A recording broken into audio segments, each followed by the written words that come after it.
धरणों ने भी काले कानून वापसी करो और तब हमारी घर वापसी होगी। अब कुछ दिन से सरकार की एक लड़ाई चल रही है अपने साथ। जब फसल आती है, क्या हम हर बार सरकार के लिए, फसल के लिए, बेचने के लिए जो ये कानून लागू कर रही है, मंडी फंडी को बाहर भेज रही है, क्या हम हर बार मंडी में धरना दरिया करेंगे? अपनी फसल बेचने के लिए क्या हम हर बार लड़ा करेंगे? अब ये दूषित को मैं सुना रही हूँ, भाई साहब ये बता दे, आपने कहा अभी जब किसान की फसल बाहर नहीं बिकेगी तो मैं उसका जिम्मेवार हूँ। त्रिबेबे का लोग बैठे ही बड़ा मंडी में बता दे इनकी कद बेचेगा, मैं सीधी गाली दूँ दूषित को। और भाई साहब ये बता दे, हर बार हम पंचायत धरने करके फसल बेचा करांगे, क्या रेट लुआ करांगे? और फिर उसने क्या कहा भी इतने करोड़ रुपये किसान के खाते में फसल के चले गए, या जीरी तरह बाबू ने घेरी है। जितने फीसे अगर फ्री में घेरे हैं या रेट से अलग घेरे हैं या उसका कुछ बेनिफिट अलग से लगाया है या कुछ और डिस्काउंट है या बेनिफिट हमने अलग से दिया है, उसका तो हम मान लें, लेकिन ये तो हमारी फसल की पूंजी आई है। पिछली साल हमने क्यों बेची थी तो खाते में पैसे आए थे। अगर यूपी वाले तो क्या कह रहे हैं भी हमने सारा जितना गन्ना बेचा था, जितना गन्ना गया था, हमने इतने करोड़ पैसे दिए किसान को। ये बताओ क्या फ्री में पैसे दिए थे? किसी के पास फ्री में गन्ना नहीं गिर रहा हो, फसल नहीं गिरी हो, किसी के पास बता सकता कि इसके खाते में एक्स्ट्रा पैसे आए हैं? किसी के पास नहीं आए। ये कुर्सी पावर इस्तेमाल कर रहा हो, कुर्सी को मंड में बात कहने लग रहा है अकबी तारे खाते में इतने रुपये आ गए। अरे हमारी फसल गई है तभी आए होंगे। रही दूसरी बात, हम तो हमारी फसल जिस तरह पहले जावे थी, हम मंडी में थे, तू तो उसका एक एक रुपया देवे, वो भी आधा देवा आधा का दे आवे। लेकिन हमारे अड़ती पास इतनी पावर थी, हमारे तालमेल किसान और अड़ती का इतना मेल था, अगर हमारी फसल 50,000 की गई तो किसान 1 लाख रुपये लेके आता था। क्या तेरे में पावर है इतनी देने की? मैं दुष्यंत को यह पूछना चाहती हूँ, अगर किसान की जरूरत एडवांस पूरी कर रहा है तो आपको बोलने का हक है भाई साहब। नहीं, हमारा किसान ही अड़ती है और किसान ही दुकानदार है और किसान ही किसान है और किसान ही हमारा घर का जिम्मेवार है।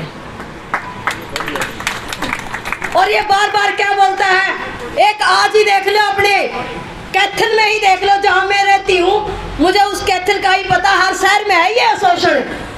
जो पीजीआई बना था 7 साल पहले, पीजीआई बना था, कोई भी सरकार हो, किसी ने भी बनाया हो, मैं कोई सरकार की तारीफ नहीं करती। जब पीजीआई बना था तो ये पीजीआई मिनी पीजीआई होना था कि नहीं होना था? जब इतना बड़ा हॉस्पिटल है, आज वो पीजीआई का ताला है, सिर्फ उसमें एडमिशन होते हैं लेकिन दवाई फ्री नहीं मिलती, वो उसका ताला है। कॉलेज खुला था लड़कियों का, उस कॉलेज का, सरकारी कॉलेज का 2-3 साल से ताला है, काफी भी हो गए होंगे, लेकिन वो कॉलेज बंद है। जितने भी डिवाइडर पर लाइटें लगी थी कैथल में, हर शहर में है ये शोषण। जितने भी सरकार की तरफ से बिजली आनी थी, उन सारे डिवाइडरों की लाइटें बंद है। तो सरकार ने कौन सी सुविधा दे दी? ये सुविधा इस सरकार से पहले की लगी हुई है। पहले नोटबंदी आई, बोले ये काला धन बाहर भेजेंगे, नोटबंदी में कहा भी काला धन बाहर भेजेंगे, वो काला धन तो बाहर भेजे नहीं, काले खागड़ लेके छोड़ दी। हमने इतनी गुलामी पसंद नहीं है, लेकिन आप जाग जाओ, आने वाला टाइम पे हमारा देश गुलाम होने जा रहा है। अगर इन काले खागड़ा की हम यही बात सुनते रहे, ये मैं तो एक बात मानती हूँ जो हमने किताबों में पढ़ा, अंग्रेजों से ज्यादा गुलामी अब आ रही है, जो हम हक पे नहीं लड़ सकते। और इस सरकार के पास कोई हथियार नहीं है। अगर इस सरकार इस दुष्यंत को, खट्टर को मैं एक बात कहना चाहती हूँ, अगर किसान गलत है, किसान गलत तरीके से बैठा, एक बार तू किसान के सामने आके अपनी बात बोल दे, सवाल जवाब कर ले, हम उसका सवाल जवाब के आपके घर चले जाएंगे।